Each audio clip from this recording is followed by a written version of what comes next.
यजाति राजा ने पुत्र पुरु का युवावस्था को लेकर के हजारों वर्ष तक भोग विलास में जीवन यापन किया। अंत में बोले, सोचे, विचार किया कि ये तो भोग विलास में रहने से कोई फायदा नहीं है। भोगान भुक्ता वयमेव भुक्ता तृष्णान जीर्णा वयमेव जीर्णाः। व्यक्ति सोचता है कि मैं शराब पीता हूं। कोई डिंग मारते हैं, अरे भाई मैं तो 10 बोतल चढ़ा लेता हूं, है ना। कोई कहता है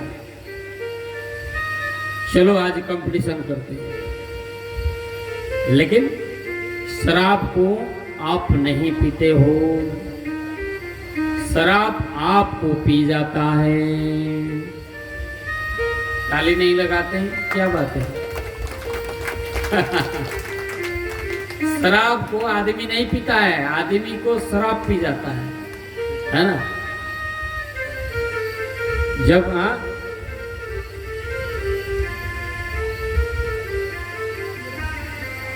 ठंडा हो गया, एक माताजी आज दूध लेकर के आई सुबह, है ना। भोजन किए थे तो दूध तुरंत पिए थे थोड़ा सा, तो इच्छा नहीं, पेट भरा हुआ था। हम बोले कि अभी नहीं लेंगे। गणेश जी ने कहा कि दोपहर को लाके देना। दोपहर को लाई तो हम खा पी करके उस समय विश्राम कर रहे थे, नींद में थे।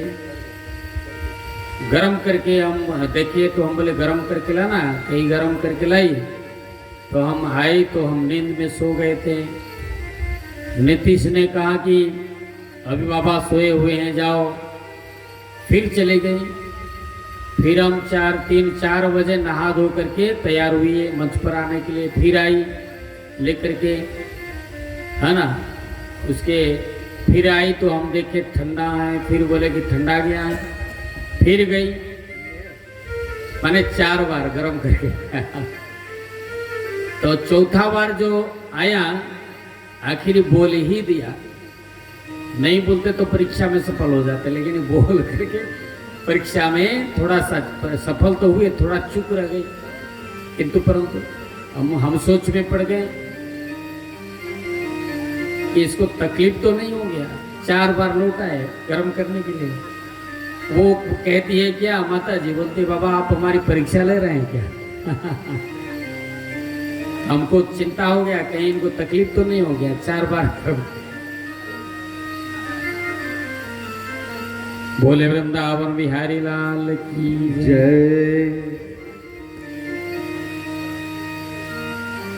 तो ये शराब को जो पीता है उसी को शराब पी जाता है। धीरे धीरे भीतर जो है ना वो सड़ाने लगता है, गलाने लगता है, कैंसर पकड़ लेता है, कोई बड़ा बीमारी पकड़ लेता है ना।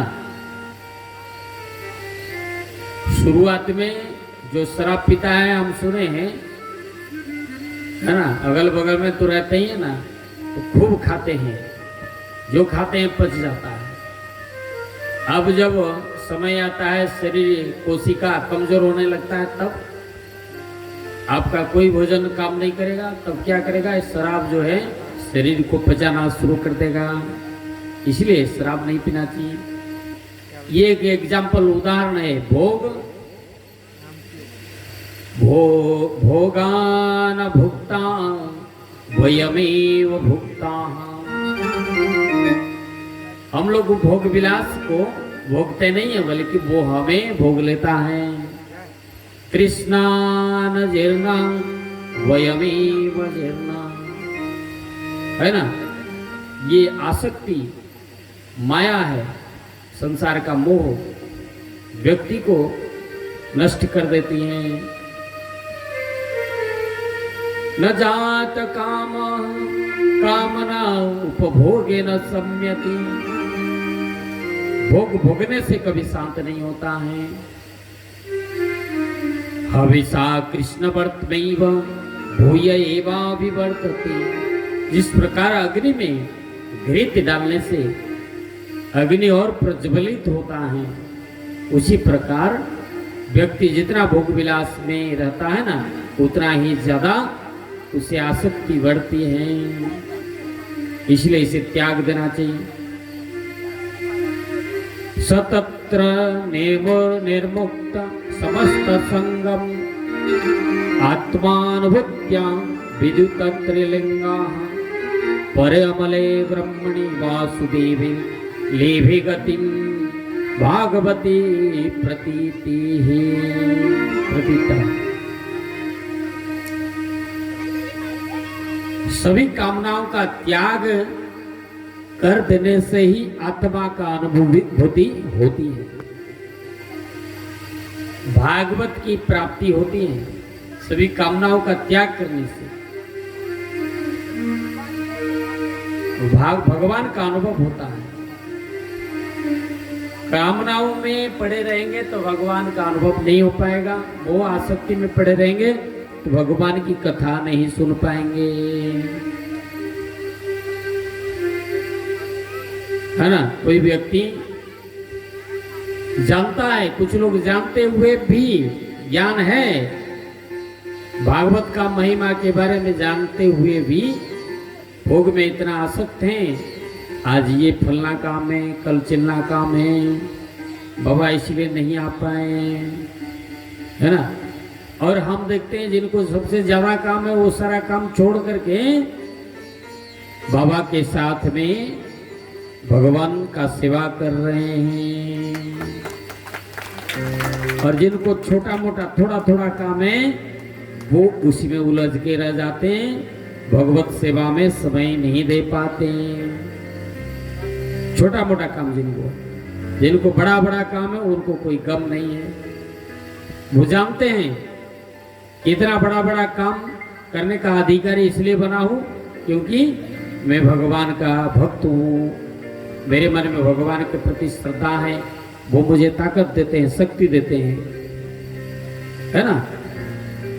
और जो काम को श्रेष्ठ मानते हैं, भगवान को न्यून छोटा मानते हैं, उनके लिए छोटा काम भी बड़ा बन जाता है।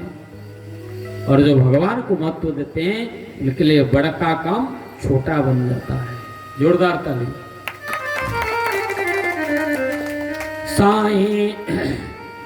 साईं इतना दीजिए जामे कुटुंब समाए, मैं भी भूखा न रहूं, साधु न भूखा जाए। ज्यादा लोभ करने से व्यक्ति कभी धनवान नहीं बनता है। माया को जितना छोड़ोगे माया आपके पीछे आएगी। संत महात्मा लोग समझाते हैं माया को जितना पकड़ने का प्रयास करेंगे माया उतना दूर भागते रहेगा। यहाँ पर माया शब्द का अर्थ क्या है? रुपया, पैसा, लक्ष्मी।